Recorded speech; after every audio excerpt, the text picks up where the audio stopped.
পিতা ও পুত্র ও পবিত্র আত্মার নামে আমেন। আমাদের প্রভু যীশু খ্রিস্টের অনুগ্রহ, পিতা পরমেশ্বরের প্রেম এবং পবিত্র আত্মার একাত্মতা আপনাদের সকলের মধ্যে বিরাজ করুক। খ্রিস্টের প্রিয়জনেরা, সবাইকে এই বৈকালিক শুভেচ্ছা জানাই। আজকের এই খ্রিস্টজাগে স্বাগত জানাই। আজকের এই খ্রিস্টজাগে যোগ্যভাবে নৈবেদ্য উৎসর্গ করার জন্যে আসুন আমরা আমাদের পাপ স্বীকার করে ঈশ্বরের কাছে এবং পরস্পরের কাছে ক্ষমা চাই।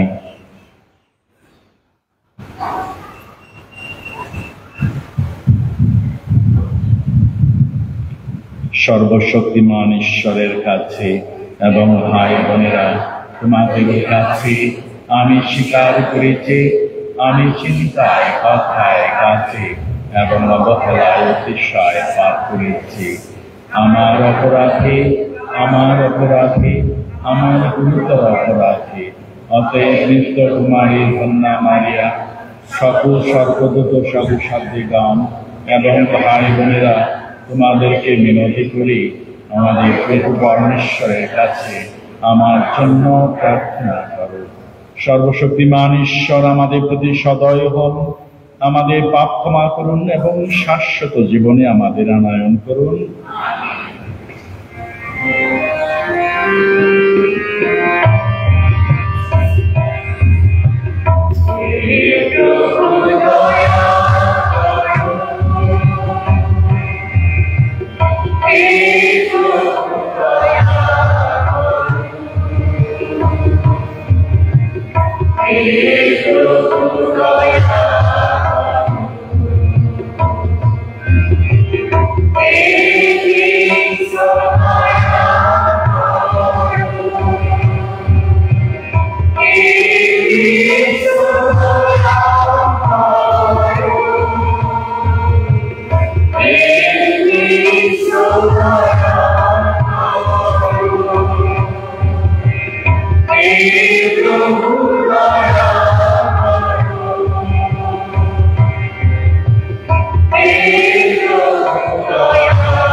জয় পরমেশ্বরের মূর্ধকের জয়।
আসুন প্রার্থনা করি।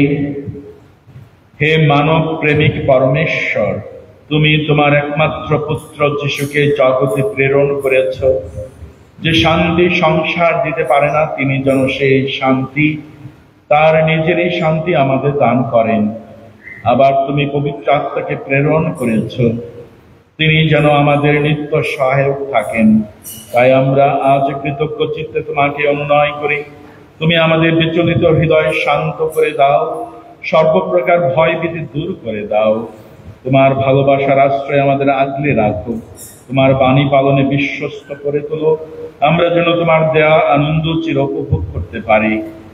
তোমার পুত্র আমাদের প্রভু যীশু খ্রিস্টের নামে প্রার্থনা করে পবিত্র আত্মার সংযোগে তোমার সঙ্গে জীবনময় সর্বনিয়ন্তা ঈশ্বর রূপে তিনি যুগে যুগে বিরাজমান। আমেন।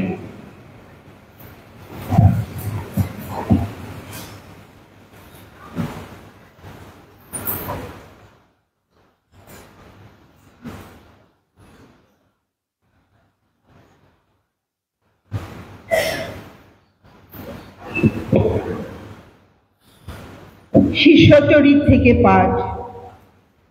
জুদেয়া থেকে এসে কয়েকজন লোক একদিন আন্তিওখের ভাইদের এই কথা বোঝাতে লাগলো, মসির প্রবর্তিত প্রথা মতো তোমরা যদি পরিচ্ছেদিত না হও, তাহলে তোমরা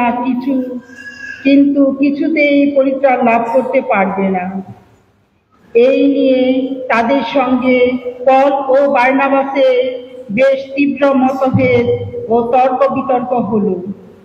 শেষে এই সিদ্ধান্ত নেওয়া হলো যে পল, বার্নাবাস এবং আন্তিওখের আরো কয়েকজন লোক জেরুসালেমে গিয়ে পেরিতুস ও প্রবীণদের সঙ্গে এই সমস্যা নিয়ে আলোচনা করবেন।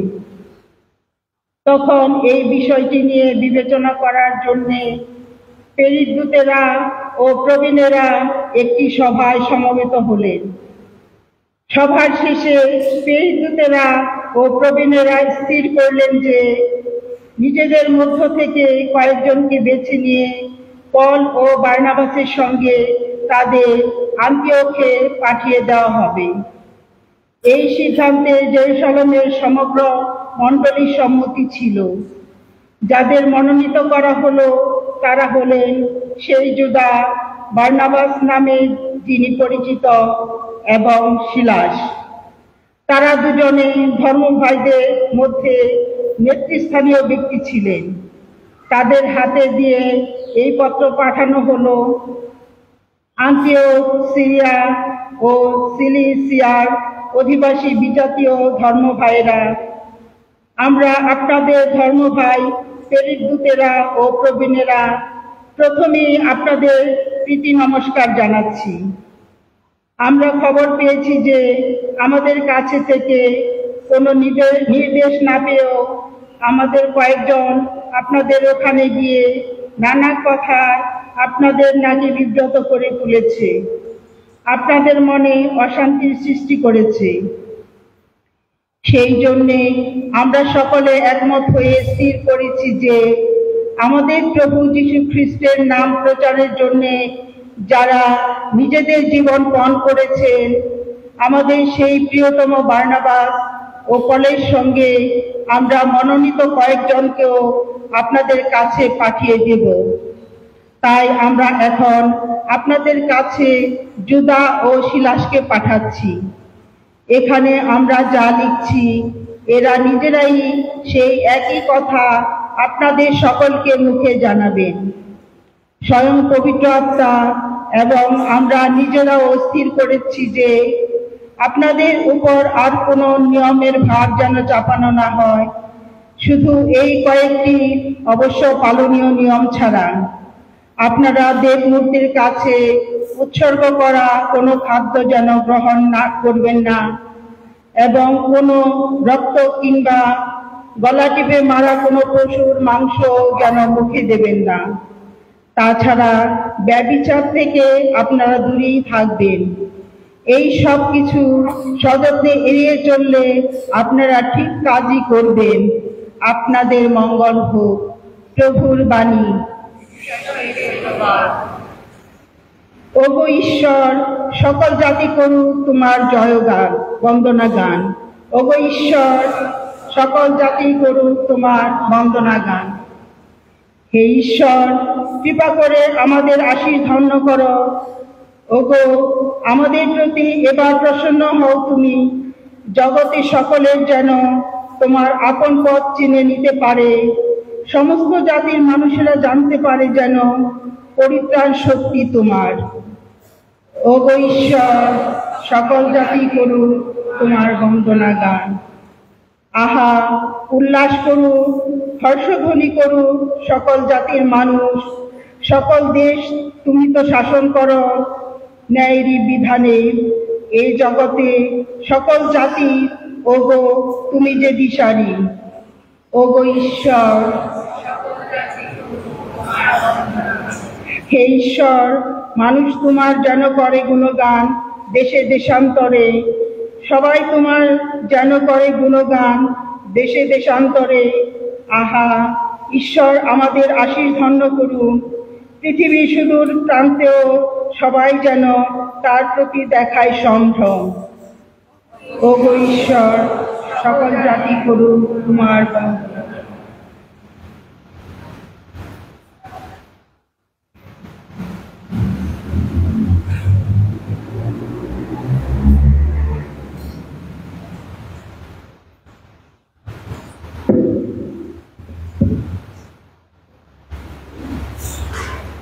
প্রত্যাদেশ গ্রন্থ। আমি যখন একদিন পবিত্র আত্মার প্রেরণায় আবিষ্ট হলাম এবং ওই স্বর্গদূত আমাকে তুলে নিয়ে গেলেন একটি বিরাট উঁচু পর্বতের ওপর। সেখান থেকে তিনি আমাকে দেখালেন স্বর্গ থেকে ঈশ্বরের কাছ থেকে নেমে আসছে সেই পূর্ণ নগরী জেরুসালেম। তার চারপাশে বিভাসিত স্বয়ং ঈশ্বরের মহিমা। কি দীপ্তিময়ী সেই নগরী, যেন মহামূল্য কোনো রত্নেরই মতো, যেন স্ফটিত স্বচ্ছ কোনো সূর্যকান্তমণিরই মতো। নগরটি বেষ্টিত ছিল এক বিরাট সুউচ্চ প্রাচীরে। প্রাচীরের গায়ে রয়েছে 12টি তোরণ দ্বার। দ্বারপাল রূপে রয়েছেন 12 জন স্বর্গদূত। দ্বারগুলির ওপর লেখা রয়েছে ইসরায়েলীয়দের 12টি গোষ্ঠীর নাম। পূব দিক রয়েছে 3টি তোরণ দ্বার, তেমনি উত্তর দিকেও 3টি, দক্ষিণ দিকেও 3টি, পশ্চিম দিকেও 3টি। নগরীর সেই প্রাচীরটির 12টি ভিত্তিপ্রস্তরের ওপর গড়ে তোলা হয়েছে। এই প্রস্তরগুলির গায়ে দেখা যাচ্ছে মেষশাবকের সেই 12 জন প্রেরিত দূতের 12টি নাম। নগরীর মধ্যে আমি কোনো মন্দির দেখতে পেলাম না, কেননা স্বয়ং প্রভু সর্বশক্তিমান ঈশ্বর যিনি, তিনিই তো নগর মন্দির। তিনি নিজে এবং সেই মেষশাবক যিনি, তিনিও। এই নগরীতে আলো দেওয়ার জন্যে সূর্য বা চাঁদের প্রয়োজন হয় না, কেননা স্বয়ং ঈশ্বরের মহিমায় নগরীকে বিভাসিত করে রেখেছে। এবং সেই মেষশাবক যিনি, তিনিই তো নগরীর দীপশিখা। প্রভুর বাণী।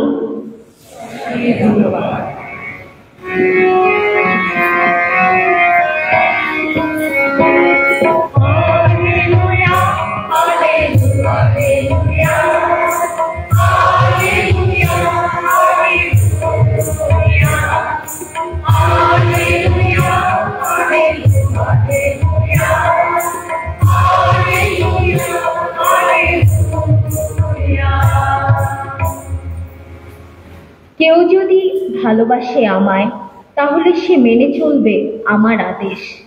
তাই আমার পিতাও তাকেই ভালোবাসবেন এবং আমরা তার কাছে এসে থাকব তখন।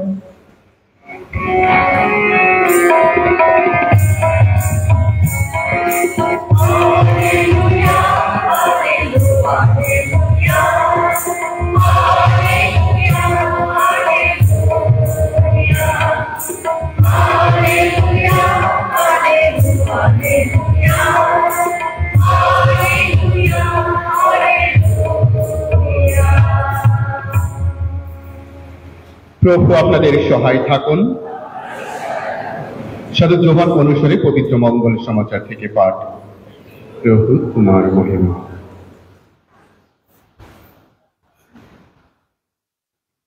অন্তিম ভোজের সময় যিশু তার শিষ্যদের এই কথা বললেন, যে আমাকে সত্যি ভালোবাসে সে আমার বাণী মেনে চলবে, তাহলে আমার পিতা তাকে ভালোবাসবেন এবং আমার পিতা ও আমি তার কাছে আসব ও তার সঙ্গে বাস করব। যে আমাকে ভালোবাসে না সে আমার বাণী মেনেও চলে না। আরেকটি কথা, তোমরা এই যে বাণী এখন শুনছ তা আমার নিজের বাণী নয়, বরং আমার পিতা যিনি আমাকে পাঠিয়েছেন তারই বাণী। তোমাদের সঙ্গে থাকতে থাকতেই আমি তোমাদের এইসব কথা বললাম, কিন্তু সেই সহায়ক, সেই পবিত্র আত্মা যাকে পিতা আমার নামে পাঠাবেন, তিনি তোমাদের সবকিছুই শিখিয়ে দেবেন এবং যা কিছু আমি তোমাদের বলে গেলাম তা তিনি তোমাদের মনে করিয়েও দেবেন। তোমাদের জন্য শান্তি রেখে যাচ্ছি, তোমাদের দিয়ে যাচ্ছি আমারই শান্তি। অবশ্য এই সংসারে যেভাবে শান্তি দেয় সেইভাবে আমি তোমাদের তা দিয়ে যাচ্ছি না। তোমাদের হৃদয় যেন বিচলিত না হয়, যেন শঙ্কিত না হয়। তোমরা শুনেছ আমি তোমাদের বলেছি, আমি এখন চলে যাচ্ছি, কিন্তু আবার তোমাদের কাছে ফিরে আসব। তোমরা যদি আমাকে ভালোবাসো তাহলে আমি যে পিতার কাছে চলে যাচ্ছি এই কথা শুনে তোমরা আনন্দই পেতে, কারণ পিতা আমার চেয়েও মহান। আমি এখনই তা ঘটবার আগেই কথাটা তোমাদের বলে রাখলাম, যাতে তা যখন ঘটবে তখন তোমাদের অন্তরে বিশ্বাস যেন জেগেই ওঠে। প্রভুর মঙ্গল সমাচার।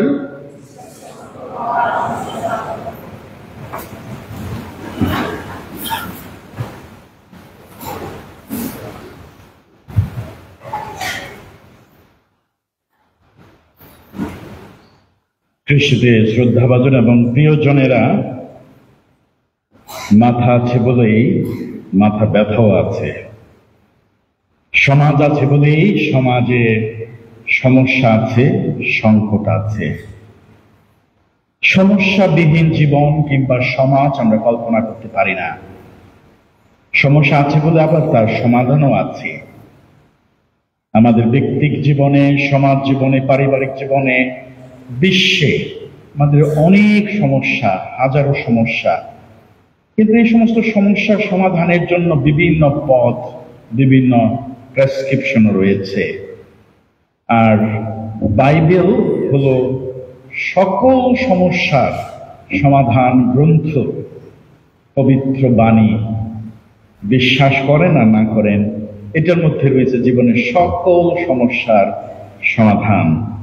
আর সেই বাইবেল থেকেই আজকে আমরা এই পৃথিবীর যে সমস্যার সমাধানের বিভিন্ন মাধ্যম রয়েছে তার মধ্যে অন্যতম একটি মাধ্যম যদি আমরা ধরি, যেটা সার্বজনীন এবং বহুল প্রচলিত এবং খুবই কার্যকরী, সেটা হলো ডায়ালগ, সংলাপ, আলাপ আলোচনার টেবিল, যেখানে আলোচনার মধ্য দিয়ে যে কোনো সংকট উত্তরণের পথ খোঁজা সম্ভব। আর এমনই একটা সংকট আজকে বাইবেলের প্রথম শাস্ত্র বাণীতে আমরা শুনতে পেয়েছি, যে যারা বাণী প্রচার করছিল শিষ্যেরা, তাদের কয়েকজন অতি উৎসাহী। তারা আন্তিওক, এখন তুরস্কের একটি শহর, সে আন্তিওক নগরেই প্রথম খ্রিস্টান পরিচয় দেওয়া হয়। আর সেই আন্তিওকেই এই সমস্যার মূল কেন্দ্র। কারণ যখন শিষ্যরা অতি উৎসাহী, বললাম জুদেয়া থেকে কিছু লোক গিয়ে সেখানে বাণী প্রচার করছিল এবং তারা প্রচার করছিল সেই মসির বিধান। যারা প্রচার করছিল তারা ইহুদি, আর যাদের কাছে প্রচার করা হচ্ছিল তারা ছিল অনিহুদি।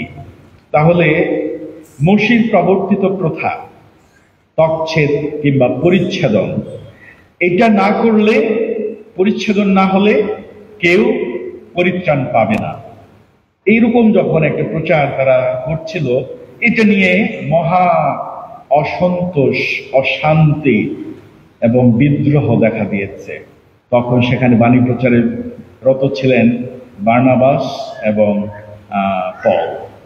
তারা বিষয়টি যখন দেখলো যে মানুষের মধ্যে প্রচন্ড তর্কাতর্কি এবং বিদ্রোহ, মানুষ তাদেরকে তাড়িয়ে দেবে, তখন তারা বন্ধ করলো প্রচার এবং ছুটে গেল তারা সেই জেরুসালেমে।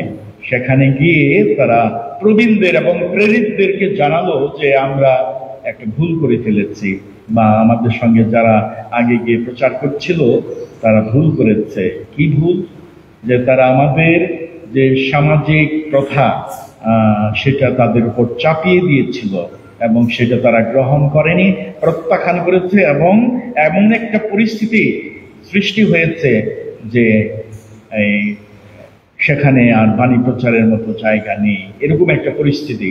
তখন সেখানে যারা ছিলেন প্রবীণ, তারা জুদেয়া থেকে, এমনকি আন্তিওক থেকে তারা কিছু লোক ডেকে পাঠালো এবং তারা একটা সভা ডাকলো জেরুসালেমে, এবং সেই সভার মধ্যে তারা সকলকে, বিশেষ করে যারা প্রবীণ, যারা প্রেরিত, তাদেরকে আহ্বান জানানো হলো এবং সংকট নিয়ে তারা আলোচনা শুরু করতে লাগলো। সেই আলোচনার মধ্যে তারা তাদের সেই ভুল বুঝতে পেরে তারা সিদ্ধান্ত নিল যে আমরা আমাদের ইহুদিদের প্রথা অনিহুদিদের মধ্যে আমরা সেইভাবে আমরা প্রচলন করতে পারি না। প্রত্যেক মানুষেরই একটা নিজস্ব সাংস্কৃতিক কালচার, রীতিনীতি, ভাষা আছে এবং সেটাই তাদের অস্তিত্ব এবং তাদের প্রকাশ। যেমনটি হয়েছিল আমাদের বেলায় 52 সনে আমাদের যখন ভাষা আন্দোলন হয়েছে, পশ্চিমারা আমাদের উপরে উর্দু চাপিয়ে দেওয়ার চেষ্টা করেছিল, আর সেই বিরোধিতা আমাদের ছাত্র সমাজ সেদিন অনেকে প্রাণ বিসর্জন দিয়েছে আর বাংলা ভাষাকে প্রতিষ্ঠিত করেছে, এবং আজকে বাংলা ভাষা পৃথিবীর বুকে আন্তর্জাতিক স্বীকৃতি এবং ইউনেস্কো সেই স্বীকৃতি লাভ করেছে। আর এইভাবেই এখানে প্রবীণরা, প্রেরিতরা সিদ্ধান্ত নিল যে আমরা একটা পত্র লিখব আমাদের দুঃখ প্রকাশ করে, এবং আমরা যে ভুল সেই সিদ্ধান্ত নিয়েছিলাম সেটা জানিয়ে তাদেরকে আমরা সেখানে পাঠাবো, আরো একটা দল পাঠাবো, যে দলটি সেখানে গিয়ে তাদের কাছে পত্র দেবে এবং মৌখিকভাবেও তাদের কাছে সেটা জানাবে। আর দুইজনকে ঠিক করে দিল প্রবীণরা, প্রবীণদের মধ্য থেকে সিলাস এবং জুদাকে, এবং তাদের সঙ্গে আরো দুজন, পল, বার্নাবাস এবং আরো কয়েকজনকে পাঠিয়ে দিলেন। তারা সেই আন্তিওকে গিয়ে তারা সবাইকে ডেকে সেখানে সেই লিখিত পত্র পাঠ করলো তারা। সেখানে এই পত্রের মধ্যে পরিষ্কারভাবে লেখা আছে, আমরা শুনেছি যারা আমাদের অনুমতি ছাড়াই অতি আগ্রহী কয়েকজন নানা কথায় নাকি আপনাদের বিব্রত করেছে এবং অশান্তি সৃষ্টি করেছে। আমরা এখানে জেরুসালেম মণ্ডলী একটা ঐক্যমত্যে পৌঁছতে সম্ভব হয়েছে। আমরা সিদ্ধান্ত নিয়েছি আপনাদের উপর স্বয়ং পবিত্র আত্মা, এবং আমরা স্থির করেছি যে আপনাদের উপর আর কোনো নিয়মের ভার চাপিয়ে দেওয়া হবে না, শুধুমাত্র কয়েকটি আবশ্যক পালনীয় বিষয় ছাড়া। এই যে সিদ্ধান্ত, এই সিদ্ধান্তে আন্তিওকবাসীরা খুব খুশি হলো যে তারা তাদের কাছে লোক পাঠানো হলো, একটা দল, তারা আবার একটা পত্র লিখলো। তারা খুবই সানন্দে তাদের এই প্রস্তাব গ্রহণ করলো এবং তারা বিশ্বাস গ্রহণ করলো। আন্তিওক মণ্ডলী আজকে কত শক্তিশালী মণ্ডলী। খ্রিস্টের প্রিয়জনা, যে জিনিসটা আমি বলতে চাচ্ছি যে আসলে আলাপ আলোচনার মধ্য দিয়ে যে কোনো সমস্যার সমাধান সম্ভব। আমাদের পরিবারে, স্বামী স্ত্রীতেই হোক, পরিবারে পরিবারে, বিভিন্ন সমাজে, আমাদের দেশে, বিভিন্ন জাতিগোষ্ঠীতে কত যুদ্ধ, কত সংঘাত, বিবাদ, বিশৃঙ্খলা, মারামারি, যুদ্ধ চলছে। এই সমস্ত জায়গায় আমরা দেখি প্রায়শই যুদ্ধ বিরতির ঘোষণা আসে বা আলোচনা টেবিলে ডায়ালগ সেখানে হয় এবং সুন্দর আলোচনা হয়, সেখানে শান্তি প্রতিষ্ঠা পায়। তা আমাদের পরিবারগুলোতে আমি যখন ভাওয়ালে কাজ করেছি, আমি অনেকবার এই ওসির দরবারে গিয়েছি, থানাতে গিয়েছি, বিভিন্ন কেস বিষয়ে আমাদেরকে যেতে হয়েছে বা আমাকে ডেকে পাঠানো হয়েছে। সেখানে একজন ওসি তিনি আমাদের বলছিলেন যে আপনারা তো খুব সংখ্যায় খুব কম, নগণ্য মানুষ বাংলাদেশে, বিশেষ করে ভাওয়াল অঞ্চল যদি একটা নাম্বার আছে ভালো, কিন্তু সেখানে উনি এই নথি রেজিস্টার দেখিয়ে বললেন যে আপনাদের এই অল্প কয়েকজন মানুষের মধ্যে যে তুলনামূলক গাণিতিক হারে অনেক বেশি আপনাদের এই কেসের সংখ্যা অনেক বেশি। আমার কথাটা খুবই লজ্জা হলো যে আমাদের এই অল্প সংখ্যক মানুষের কেসের সংখ্যা ওই মুসলমানদের চেয়ে অনেক বেশি, এটা ভালো লক্ষণ না। তিনি বলছেন যে কেন, এটা কেন হয়, আপনারা কি নিজেদের মধ্যে এগুলো মিটমাট করতে পারেন না? খুবই তো আপনারা কত সুশৃঙ্খল, আমরা জানি আপনারা সবকিছুর মধ্যে এই ক্ষমা করতে পারেন, কিন্তু কেন আপনারা এই এত মামলা মোকদ্দমা কেন? পরে আমি এগুলো নিয়ে একটু ধ্যান করেছি, চিন্তা করেছি, এবং যে বিষয়টি আমি মনে করি যে আমরা আমাদের খ্রিস্টীয় আদর্শ থেকে, যীশু খ্রিস্টের শিক্ষা, মান্ডলিক শিক্ষা থেকে আমরা অনেক দূরে সরে যাচ্ছি বা গিয়েছি। আমরা কেউ মানছি না, মানতে চাই না। সেই দিক থেকে আমরা বড়ই অসহিষ্ণু হয়ে পড়েছি। আমাদের মধ্যে প্রতিহিংসা পরায়ণতা দেখা দিয়েছে।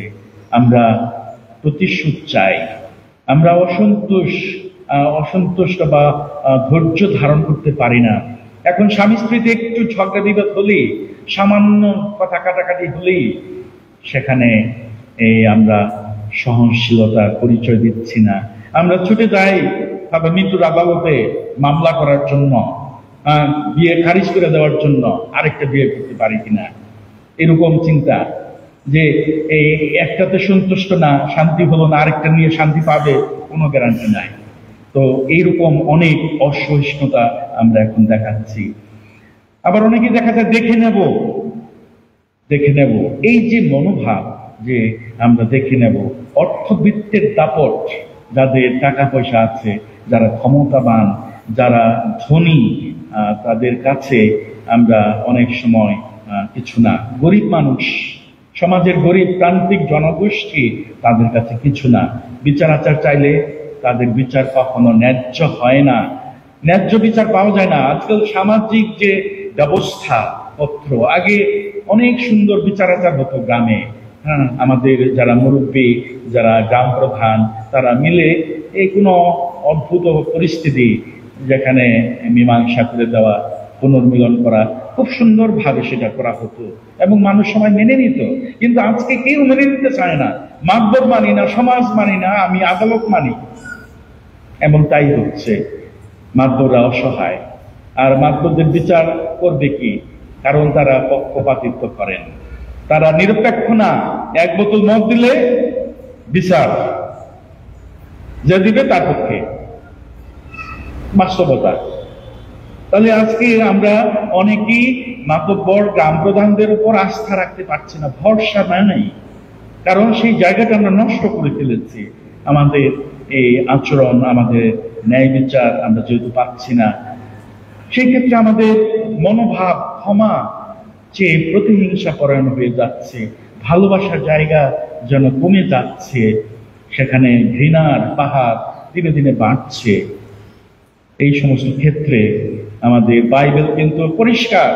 বাইবেল এক জায়গায় বলা আছে, তোমার প্রতিপক্ষ যদি তোমার বিরুদ্ধে মামলা করে, আদালতে পৌঁছাবার আগে তুমি প্রতিপক্ষের সঙ্গে একটা মিটমাট করে নাও। কত সুন্দর কথা, মিটমাট করে নাও, নতুবা তোমার প্রতিপক্ষ তোমাকে নাকাল করে ছাড়বে। গ্রামে একটা কথা আছে, যে করে মামলা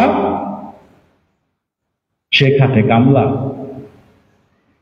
ঠিক মামলা করতে করতে সহায় সম্পত্তি সমস্ত নষ্ট, লক্ষ লক্ষ কোটি কোটি টাকা ঢেলে মামলার পিছনে দৌড়াতে দৌড়াতে নিঃস্ব অসহায় একেবারে কতর্ক শূন্য হয়ে যায় অনেক পরিবার।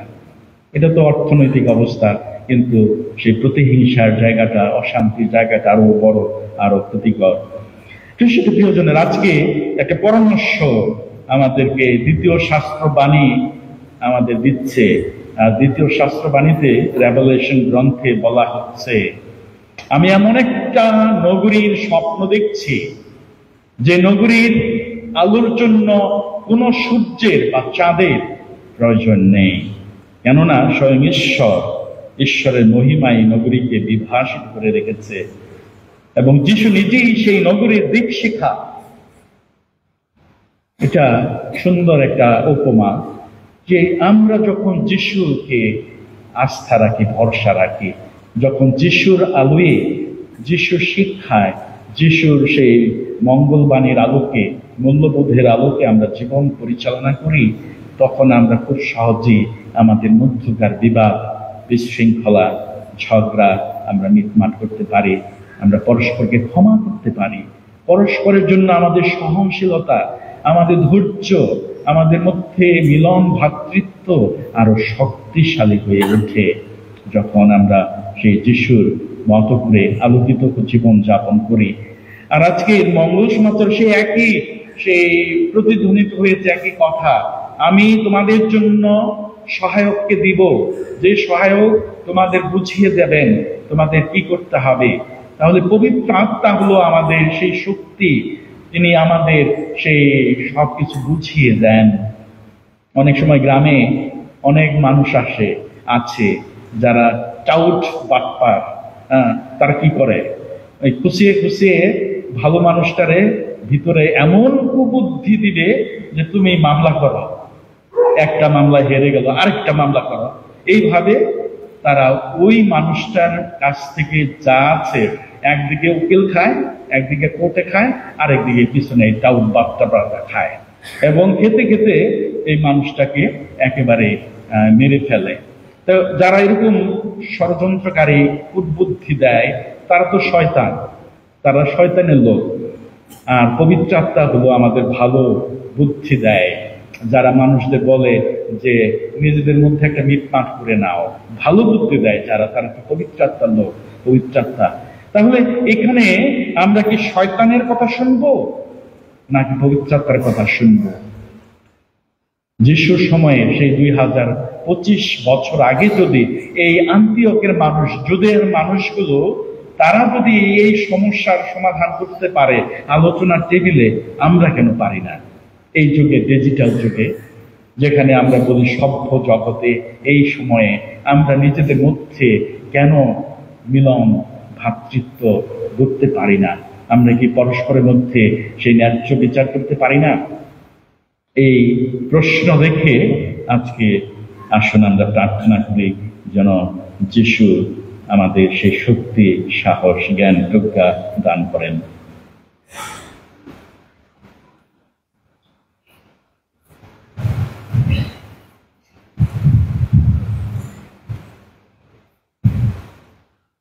আসুন আমরা দাঁড়িয়ে বিশ্বাস মন্ত্র ঘোষণা করি। এক পরমেশ্বর, সর্বশক্তিমান পিতা, স্বর্গ, মর্ত্য এবং দৃশ্য অদৃশ্য সমস্ত সৃষ্টিকর্তায় আমি বিশ্বাস করি। আমি বিশ্বাস করি এক প্রভু যীশু খ্রিস্টে, যিনি পরমেশ্বরের একমাত্র জাতক এবং সর্বযুগের পূর্বে পিতা হতে জনিত, পরমেশ্বর হতে পরমেশ্বর, জ্যোতি থেকে জ্যোতি, সত্যেশ্বর হতে সত্যেশ্বর। তিনি জাগ্রত, সৃষ্ট নন, পিতার সঙ্গে অভিন্ন স্বরূপ, তার দ্বারা সমস্তই হল সৃষ্ট। আমাদের মানবকুলের জন্য ও আমাদের পরিত্রাণের উদ্দেশ্যে স্বর্গ থেকে তিনি অবতরণ করলেন এবং পবিত্র আত্মার প্রভাবে কুমারী মারিয়ার গর্ভে দেহ ধারণ করলেন এবং মানুষ হলেন। পন্তীয় পিলাতের শাসনকালে আমাদের জন্য তিনি ক্রুশবিদ্ধ হলেন, মৃত্যু যাতনা ভোগ করলেন, সমাধিস্থ হলেন এবং শাস্ত্র অনুসারে তৃতীয় দিবসে পুনরুত্থান করলেন ও স্বর্গে আরোহণ করলেন। পিতার দক্ষিণ পার্শ্বে উপবিষ্ট আছেন। তিনি জীবিত মৃতদের বিচারার্থে সগৌরবে পুনরাগমন করবেন। তার রাজত্ব শেষ হবে না। আমি বিশ্বাস করি প্রভু জীবনদায়ী পবিত্র আত্মায়, যিনি পিতা ও পুত্র হতে সম্ভূত, পিতা পুত্রের সাথে সমভাবে আরাধিত ও গৌরবান্বিত। তিনি প্রবক্তাদের মধ্য দিয়ে কথা বলেছেন। এক পবিত্র সার্বজনীন ও প্রেরিত মণ্ডলীকে আমি বিশ্বাস করি। আমি পাপমোচনার্থে এক দীক্ষাস্নান স্বীকার করি এবং মৃতদের পুনরুত্থান শাশ্বত জীবনের প্রত্যাশা করি। আমিন। এখন আমরা বিভিন্ন উদ্দেশ্য জানিয়ে প্রার্থনা করি।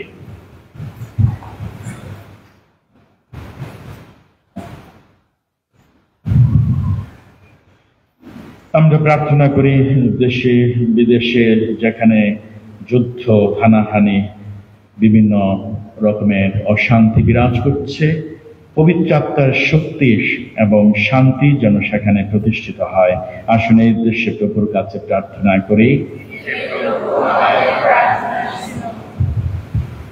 যারা খ্রিস্টে ও খ্রিস্টের মুক্তিদায়ী কাজ ও ঘটনার কথা এখনো শুনেননি, তারা যেন খ্রিস্ট ভক্তগণের জীবনাদর্শ দেখে তাকে অনুকরণ করতে চেষ্টা করেন।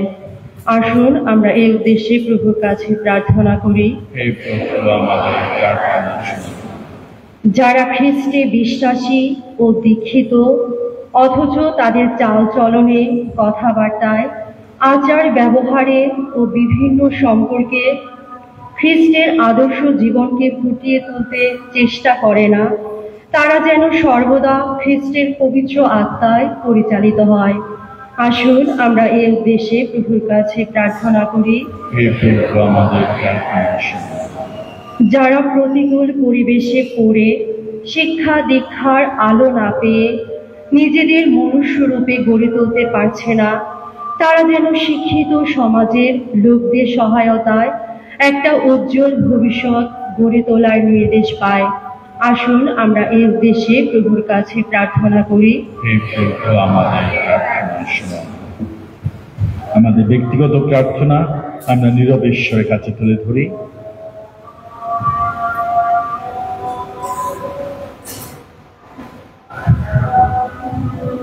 হে দয়াময় প্রভু, এই হলো আমাদের প্রার্থনা।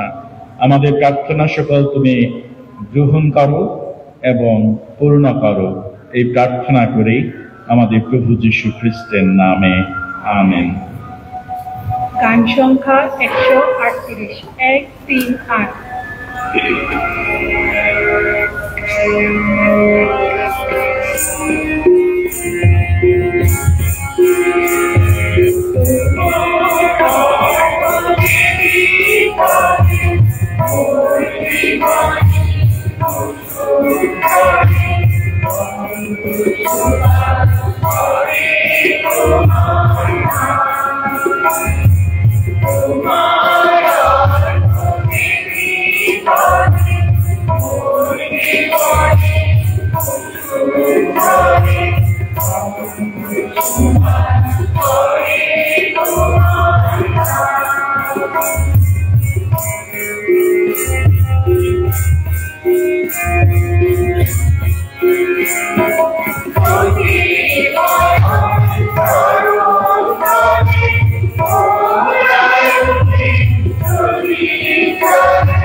প্রিয়জনেরা, প্রার্থনা করুন যেন আমাদের সকলেরই যজ্ঞ নৈবেদ্য পরম পিতার কাছে গ্রহণযোগ্য হয়।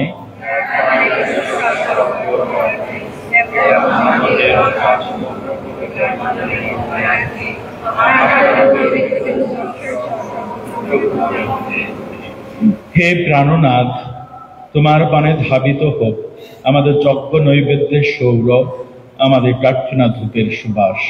হে অন্তরতম, অনুনয় করি তোমায়, দীক্ষা স্নানে যাদের অন্তর সূচি শুভ্র হয়ে উঠেছে, সেই আমরা যেন তোমার রহস্যময় প্রেমের দানে যোগ্য প্রতিদান দিতে পারি। এই প্রার্থনা করি আমাদের এই মুক্তিদাতা প্রভু যীশু খ্রিস্টের নামে।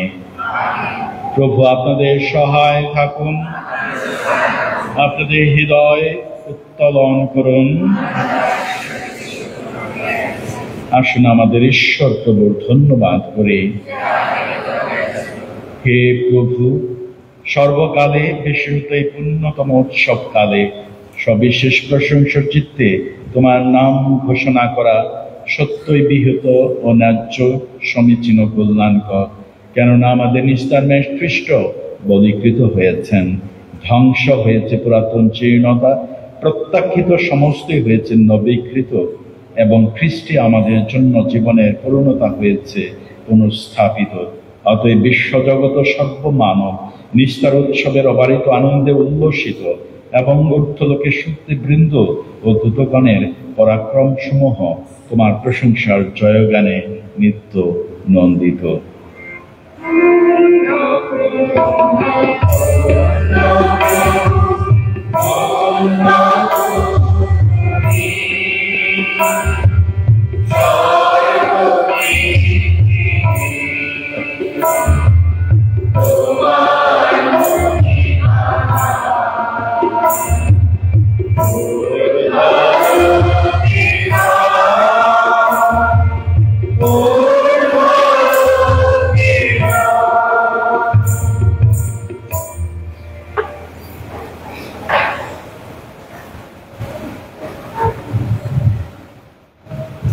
সত্যই হে প্রভু, তুমি পবিত্র, তুমি সমস্ত পবিত্রতার উৎস। অনুনয় করে শেষের দর্শনের মতো তোমার আত্মার প্রেরণে এই উপহার পবিত্র করো, যেন তা আমাদের জন্যে আমাদের প্রভু যীশু খ্রিস্টের দেহ ও রক্তে পরিণত হয়।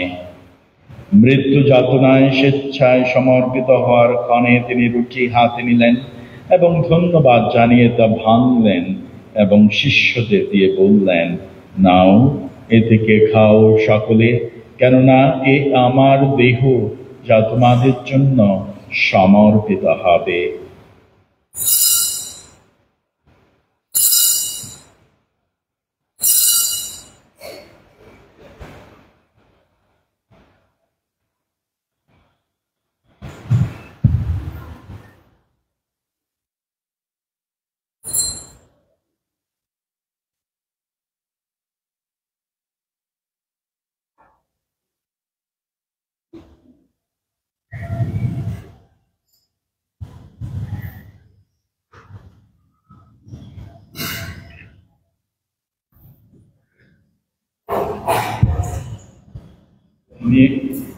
তেমনি ভাবে সন্ধ্যভোজের পরে তিনি পানপাত্রটিও নিলেন, পুনরায় ধন্যবাদ জানিয়ে তার শিষ্যদের দিয়ে বললেন, নাও, এ থেকে পান করো সকলে, কেননা এ আমার রক্তের পানপাত্র, নতুন ও শাশ্বত সন্ধের রক্ত, যা তোমাদের অনেকের জন্য পাপমোচনের উদ্দেশ্যে পাতিত হবে। আমার শরণার্থে তোমরা এই অনুষ্ঠান করো।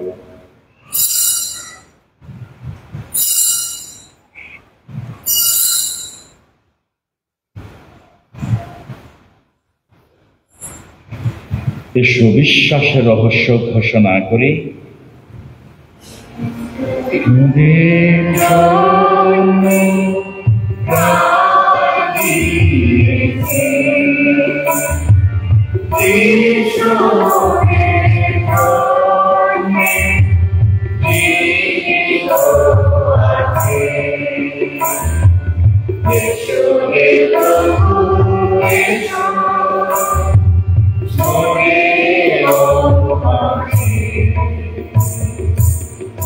অতএব হে প্রভু, তার মৃত্যু পুনরুত্থানের স্মরণ উৎসব পালন করে আমরা জীবনদায়ী রুটি এবং মুক্তিদায়ী পান পাত্র তোমার কাছে নিবেদন করি। তোমার সম্মুখে দাঁড়াতে ও তোমার সেবা করতে তুমি আমাদের যোগ্য করে নিয়েছ, তোমাকে ধন্যবাদ জানাই। মিনতি করি খ্রিস্টের দেহ রক্তের সহভাগী হয়ে আমরা যেন পবিত্র আত্মার দ্বারা সম্মিলিত হয়ে এক হতে পারি। হে প্রভু, সমগ্র ভূমণ্ডলে বিস্তৃত তোমার উপাসক মণ্ডলীকে স্মরণে রেখো। আমাদের পোপ চতুর্দশ লিও, আমাদের আর্চবিশপ বিজয় এবং যাজক সমাজের সাথে তাকে তোমার প্রেমের পূর্ণতায় গড়ে তোলো। পুনরুত্থানের প্রত্যাশায় নিশ্চিত আমাদের ভাই বোনদের এবং তোমার দয়ের আশ্রয়ে মৃত সকলের কথাও স্মরণে রেখো। তোমার মুখমণ্ডলের বিভাই তাদের স্থান দিও। অনুনয় করি আমাদের সকলের প্রতি সদয় হও, যে ঈশ্বরজনী ধন্যা কুমারী মারিয়া, ধন্য সাধু যোসেফ, ধন্য প্রেরিত শিষ্যগণ এবং যুগে যুগে তোমার প্রীতিভাজন সকল সাধুসাধ্যের সঙ্গে আমরাও শাশ্বত জীবনে সহভাগী হওয়ার যোগ্য হয়ে উঠি এবং তোমার প্রশংসা ও মহিমা কীর্তন করতে পারি তোমার পুত্র যীশু খ্রিস্টেরই দ্বারা।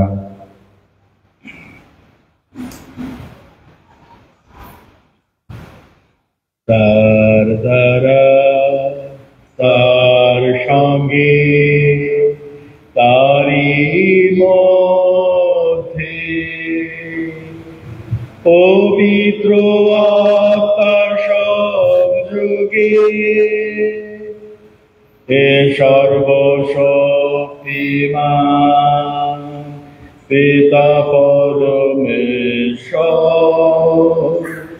সমস্ত গৌরব তোমারি, তোমারি সমস্ত মহিমা যুগ যুগান্তরে।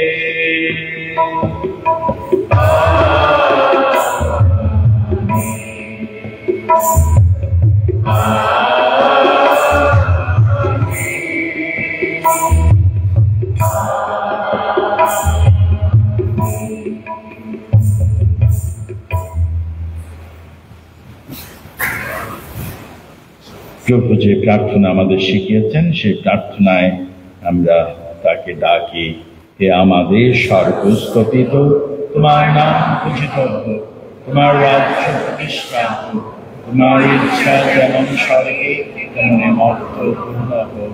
আমাদের দৈনিক অন্ন আমাদেরকে দাও, এবং আমরা যেমন অপরাধীকে ক্ষমা করি তেমন তুমি আমাদের অপরাধ ক্ষমা করো।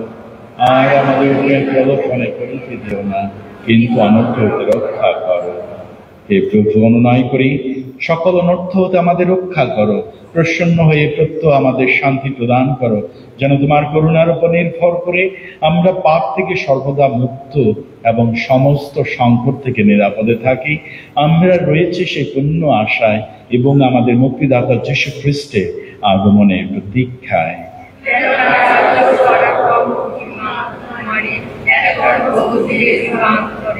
হে প্রভু যীশু খ্রিস্ট, তুমি তোমার প্রিয় শিষ্যদের বলেছ, আমি তোমাদের কাছে শান্তি রেখে যাচ্ছি, আমারই শান্তি তোমাদের দান করছি। আমাদের পাপের প্রতি নয়, বরং তোমার মণ্ডলের বিশ্বাসের প্রতি দৃষ্টিপাত করো। প্রসন্ন হয়ে তোমার ইচ্ছা অনুসারে তাকে শান্তি ও একতা প্রদান করো। তুমি জীবিত আছো, রাজত্ব করছো যুগে যুগান্তরে। আমেন। প্রভুর শান্তি সর্বদা আপনাদের সকলের মধ্যে বিরাজ করো। এসো আমরা খ্রিস্টের শান্তি পরস্পরকে দান করি। যে শান্তি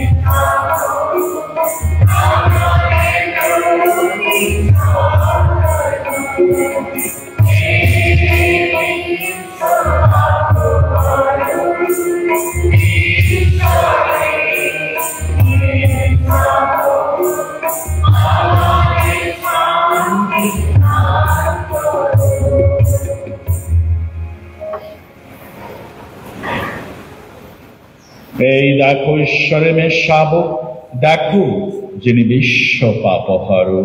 ধন্য তারা যারা মেয়ে শাবকের ভোজে নিমন্ত্রিত। প্রভু, তুমি যে আমার গৃহে প্রবেশ করবে, আমি তার যোগ্য নই, বরং শুধু তোমার বাক্যেই আমার আত্মা নিরাময় হবে।